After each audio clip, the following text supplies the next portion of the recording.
Anarchy, State, and Utopia is a 1974 book by the American political philosopher Robert Nozick. It won the 1975 U.S. National Book Award in category Philosophy and Religion, has been translated into 11 languages, and was named one of the 100 most influential books since the war by the U.K.Times Literary Supplement. In opposition to A Theory of Justice by John Rawls, and in debate with Michael Walzer, Nozick argues in favor of a minimal state, limited to the narrow functions of protection against force, theft, fraud, enforcement of contracts, and so on. Quote, "When a state takes on more responsibilities than these," Nozick argues, "rights will be violated." To support the idea of the minimal state, Nozick presents an argument that illustrates how the minimalist state arises naturally from anarchy and how any expansion of state power past this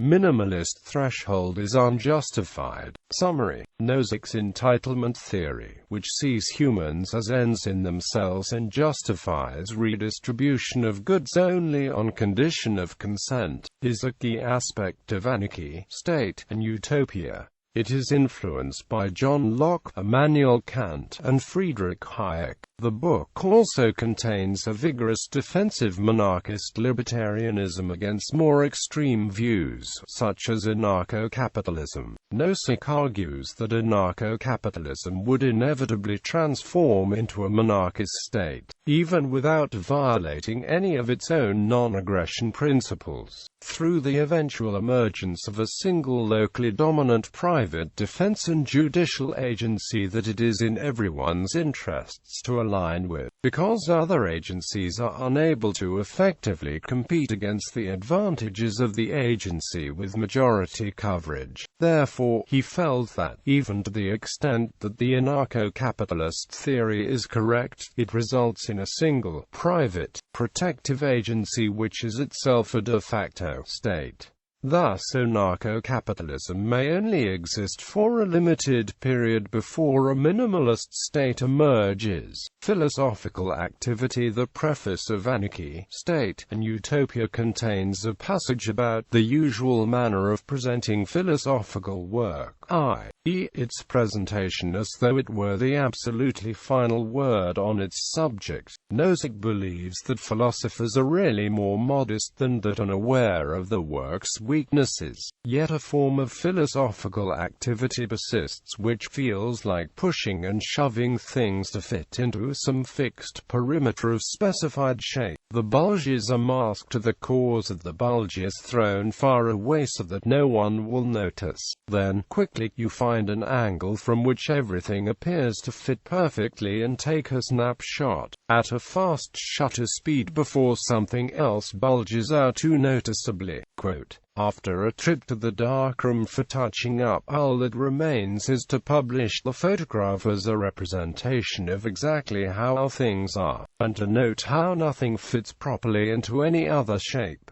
So how does Nozick's work differ from this form of activity? He believed that what he said was correct, but he doesn't mask the bulges, the doubts and worries and uncertainties, as well as the beliefs, convictions, and arguments. Why state of nature theory? He gestures towards perhaps the biggest bulge when he notes the shallowness of his invisible hand explanation of the minimal state, deriving it from a Lockean state of nature, in which there are individual rights but no state to enforce and adjudicate them. Although this counts for him as a fundamental explanation of the political realm because the political is explained in terms of the non-political, it is shallow relative to his later, genealogical ambition to explain both the political and the moral by reference to beneficial cooperative practices that can be traced back to our hunter-gatherer ancestors and beyond. The genealogy will give Nozick an explanation of what is only assumed in ESU, the fundamental status of individual rights. Creativity was not a factor in his interpretation.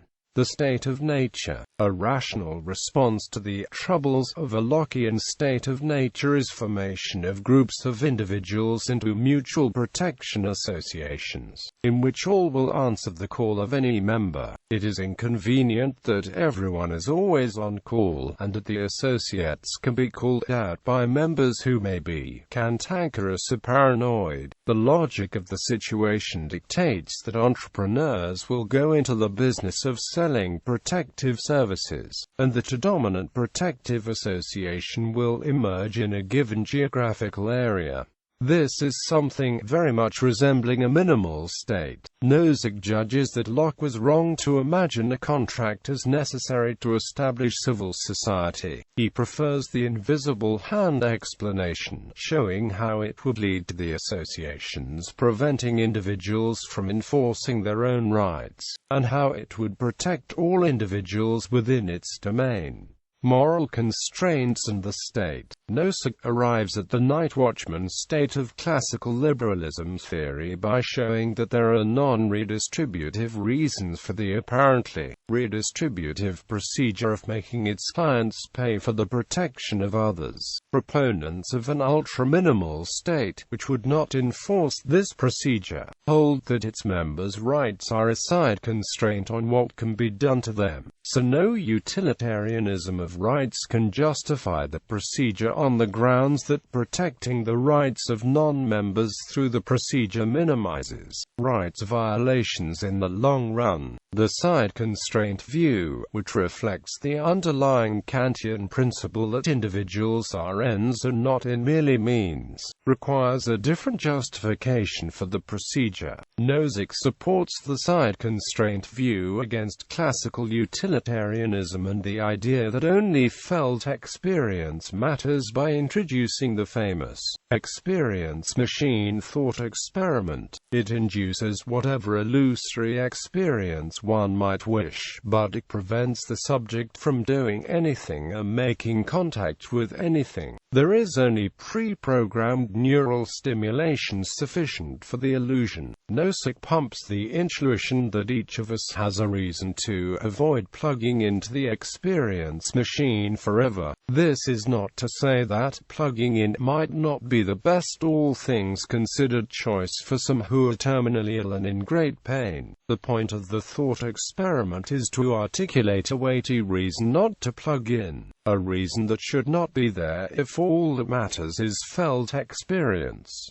Prohibition, compensation, and risk. The procedure that leads to a night watchman state involves compensation to non-members who are prevented from enforcing the rights, an enforcement mechanism that it deems risky by comparison with its own. Compensation addresses any disadvantages non-members suffer as a result of being unable to enforce the rights, assuming that non-members take reasonable precautions and adjusting activities to the association's prohibition of their enforcing their own rights. The association is required to raise the non-member above his actual position by an amount equal to the difference between his position on an indifference curve he would occupy were it not for the prohibition, and his original position. The association compensates the non-member for how much worse off the association's action would have made a reasonably prudently acting non-member. Only those disadvantaged are compensated, and they are to be compensated only for their disadvantages.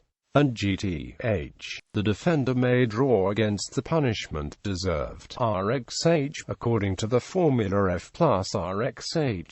The expenditure amount A in self-defense is then subtracted from deserved punishment according to the formula RxH. A. The state, non-member independents might group together and agree to a procedure for private enforcement of rights, so as to reduce the total danger to a point below the threshold at which the association would be justified in prohibiting it. This procedure fails because of the rationality of being a free rider on such grouping, taking advantage of everyone else's restraint and going ahead with one's own risky activities.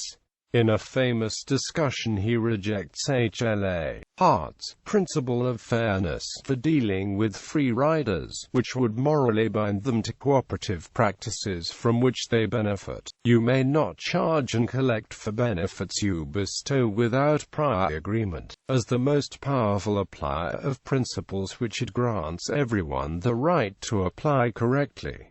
Nozick concludes, the dominant protection agency enforces its will, which, for the inside, it thinks is correct. Quote, its strength makes it the only enforcer and judge of its clients. Claiming only the universal right to act correctly, it acts correctly according to its own lights, which happen to be the only lights with the strength to act. It provides independence with protective services against its clients. It provides this compensation only to those who would be disadvantaged by purchasing protection for themselves, and only against its own paying clients on whom the independence is forbidden from self-help enforcement. This is a disincentive to free riding. The more free riders there are, the more desirable it is to be a client always protected by the agency. The equilibrium has moved towards almost universal participation in the agency protective scheme. Further considerations on the argument for the state. A discussion of preemptive attack leads Nozick to a principle that excludes prohibiting actions not wrong in themselves, even if those actions make more likely the commission of wrongs later on. This provides him with the significant difference between a protection agency prohibitions against procedures it deems unreliable or unfair, and other prohibitions that might seem to go too far, such as forbidding others to join another protective agency. Nozick's principle does not disallow others from doing so.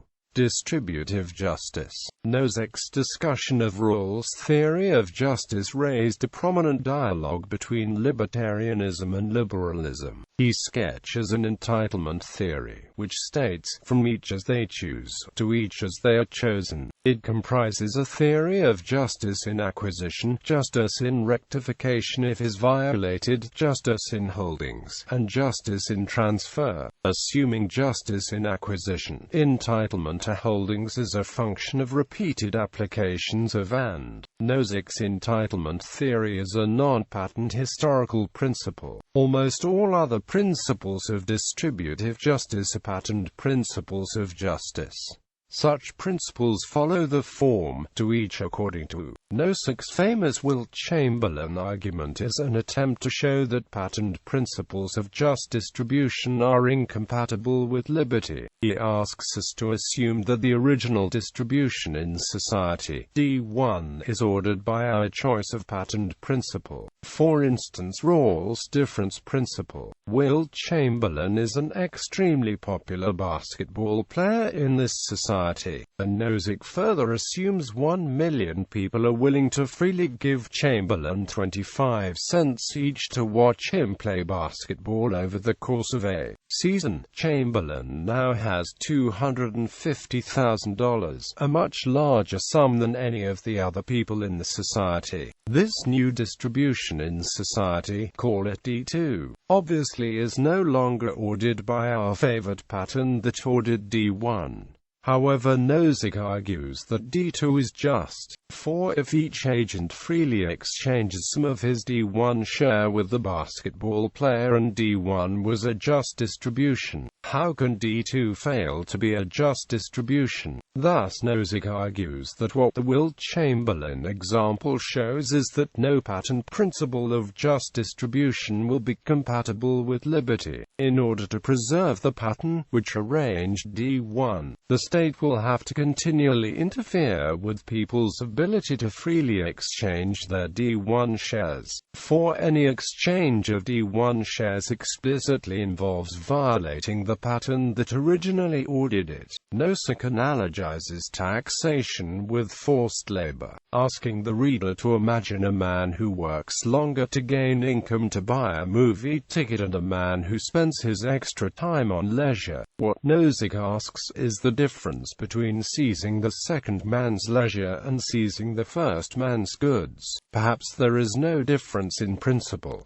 Nozick concludes, and notes that the argument could be extended to taxation on other sources besides labor, and state that most patent principles of distributive justice institute ownership by others of people and their actions and labor. These principles involve a shift from the classical liberals' notion of self-ownership to a notion of property rights in other people. Nozick then briefly considers Locke's theory of acquisition. After considering some preliminary objections, he adds an additional bit of complexity to the structure of the entitlement theory by refining Locke's proviso that enough and as good must be left in common for others by one's taking property in an unowned object. Nozick favors a Lockean proviso that forbids appropriation when the position of others is thereby worsened. For instance, appropriating the only water hole in a desert and charging monopoly prices would not be legitimate, but in line with his endorsement of the historical principle. This argument does not apply to the medical researcher who discovers a cure for a disease and sells for whatever price he will, nor does Nozick provide any means of theory whereby abuses of appropriation, acquisition of property when there is not enough and as good in common for others, should be corrected. The difference principle. Nozick attacks John Rawls' difference principle on the ground that the well-off could threaten a lack of social cooperation to the worse-off, just as Rawls implies that the worse-off will be assisted by the well-off for the sake of social cooperation. Nozick asks why the well-off would be obliged, due to their inequality and for the sake of social cooperation, to assist the worse-off and not have the worse-off accept the inequality and benefit the well-off. Furthermore, Rawls' idea regarding morally arbitrary natural endowments comes under fire. Nozick argues that natural advantages that the well-off enjoy do not violate anyone's rights and therefore have a right to them, on top of his statement of Rawls' own proposal that inequalities be geared toward assisting the worse-off being morally arbitrary in itself. Original position. Nozick's opinions on historical entitlement ensures that he naturally rejects the original position, since he argues that in the original position, individuals will use an end-state principle to determine the outcome, whilst he explicitly states the importance of the historicity of any such decisions. Equality, envy, and exploitation. Nozick presses the major objection to theories that bestow and enforce positive rights to various things such as equality of opportunity, and so on. These rights require a substructure of things and materials and actions, he writes, and other people may have rights and entitlements over these. Nozick concludes that Marxist exploitation is the exploitation of people's lack of understanding of economics. Democritus. Democritus is a thought experiment designed to show the incompatibility of democracy with libertarianism in general and the entitlement theory. Specifically, people desirous of more money might hit upon the idea of incorporating themselves, raising money by selling shares in themselves. Quote, they would partition such rights as which occupation one would have, though perhaps no one sells himself into utter slavery. There arises through voluntary exchanges a very extensive domination of some person by others. This intolerable situation is avoided by writing new terms of incorporation that for any stock no one already owning more than a certain number of shares may purchase it. As the process goes on, everyone sells off rights in themselves, keeping one share in each right as their own, so they can attend stockholders' meetings if they wish. The inconvenience of attending such meetings leads to a special occupation of stockholders' representative. there is a great dispersal of shares such that almost everybody is deciding about everybody else. The system is still unwieldy, so a great consolidational convention is convened for buying and selling shares, and after a hectic 3 days, each person owns exactly one share in each right over every other person, including himself. So now there can be just one meeting in which everything is decided for everybody. Attendance is too great and it's boring, so it is decided that only those entitled to cast at least 100,000 votes may attend the grand stockholders' meeting, and so on. The social theorists call the system Democritus, ownership of the people, by the people, and for the people, and declare it the highest form of social life, one that must not be allowed to perish from the earth. With this eldritch tale, we have in fact arrived at a modern democratic state. A framework for utopia. The utopia mentioned in the title of Nozick's first book is a meta-utopia, a framework for voluntary migration between utopias tending towards worlds in which everybody benefits from everybody else's presence. This is meant to be the Lockean night watchman state writ large. The state protects individual rights and makes sure that contracts and other market transactions are voluntary. The meta-utopian framework reveals what is inspiring and noble in this night watchman function. They both contain the only form of social union that is possible for the atomistic rational agents of anarchy, state and utopia, fully voluntary associations of mutual benefit. The influence of this idea on Nozick's thinking is profound. Even in his last book, Invariances, he is still concerned to give priority to the mutual benefit aspect of ethics. This coercively enforceable aspect ideally has an empty core in the game theorist's sense. The core of a game is all of those payoff vectors to the group wherein no subgroup can do better for itself acting on its own, without cooperating with others not in the subgroup. The worlds in Nozick's meta-utopia have empty cores. No subgroup of a utopian world is better off to emigrate to its own smaller world. The function of ethics is fundamentally to create and stabilize such empty cores of mutually beneficial cooperation. His view is that we are fortunate to live under conditions that favor more extensive cores, and less conquest, slavery, and pillaging, less imposition of non-core vectors upon subgroups. Higher moral goals are real enough, but they are parasitic upon mutually beneficial cooperation. In Nozick's utopia, if people are not happy with the society they are in, they can leave and start their own community. But he fails to consider that there might be things that prevent a person from leaving and moving about freely. Thomas Pogge states that items that are not socially induced can restrict people's options. Nozick states that for the healthy to have to support the handicapped imposes on their freedom, but Pogge argues that it introduces an inequality. This inequality restricts movement based on the ground rules Nozick has implemented, which could lead to feudalism and slavery, a society which Nozick himself would reject. David Schaefer notes that Nozick himself claims that a person could sell himself into slavery, which would break the very ground rule that was created, restricting the movement and choices that a person could make. Reception, Anarchy, State, and Utopia came out of a semester-long course that Nozick taught with Michael Walzer at Harvard in 1971, called Capitalism and Socialism. The course was a debate between the two. Nozick's side is in Anarchy, State, and Utopia, and Walzer's side is in his Spheres of Justice, in which he argues for complex equality. Murray Rothbard, an anarcho-capitalist, criticizes Anarchy, State, and Utopia in his essay, Robert Nozick and the Immaculate Conception of the State, on the basis that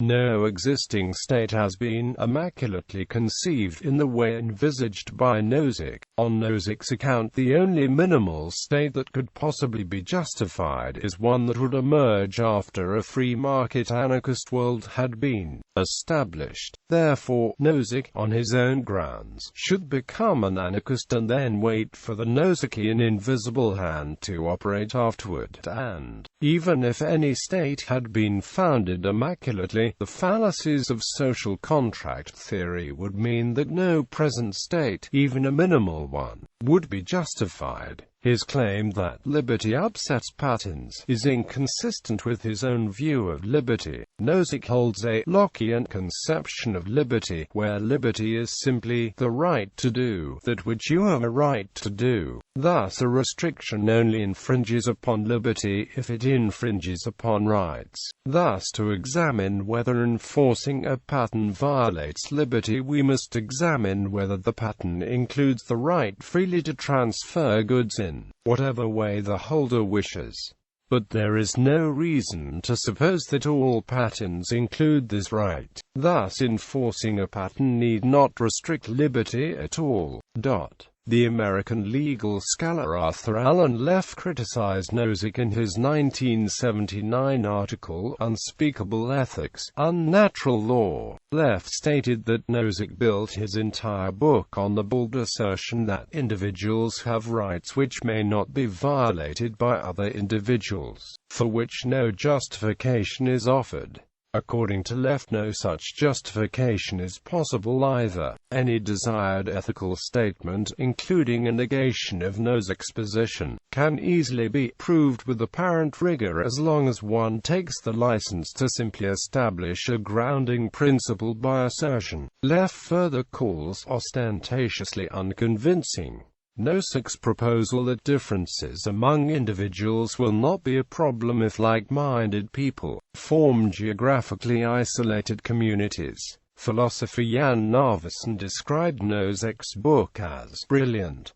Cato Institute fellow Tom G. Palmer writes that Anarchy, State, and Utopia is witty and dazzling, and offers a strong criticism of John Rawls' theory of justice. Palmer adds that, largely because of his remarks on Rawls and the extraordinary power of his intellect, Nozick's book was taken quite seriously by academic philosophers and political theorists, many of whom had not read contemporary libertarian material and considered this to be the only articulation of libertarianism available, since Nozick was writing to defend the limited state and did not justify his starting assumption that individuals have rights. This led some academics to dismiss libertarianism as without foundations, in the words of the philosopher Thomas Nagel. When read in light of the explicit statement of the book's purpose, however, this criticism is misdirected. Libertarian author David Boaz writes that Anarchy, State, and Utopia, together with Rothbard's For a New Liberty and Ayn Rand's essays on political philosophy, defined the hardcore version of modern libertarianism, which essentially restated Spencer's law of equal freedom. Individuals have the right to do whatever they want to do, so long as they respect the equal rights of others. In the article, Social Unity and Primary Goods, republished in his collected papers, Rawls notes that Nozick handles Sen's liberal paradox in a manner that is similar to his own. However, the rights that Nozick takes to be fundamental and the basis for regarding them to be such are different from the equal basic liberties included in justice as fairness, and Rawls conjectures that they are thus not inalienable. In Lectures on the History of Political Philosophy, Rawls notes that Nozick assumes that just transactions are justice-preserving, in much the same way that logical operations are truth-preserving. Thus, as explained in Distributive Justice above, Nozick holds that repetitive applications of justice in holdings and justice in transfer preserve an initial state of justice obtained through justice in acquisition or rectification.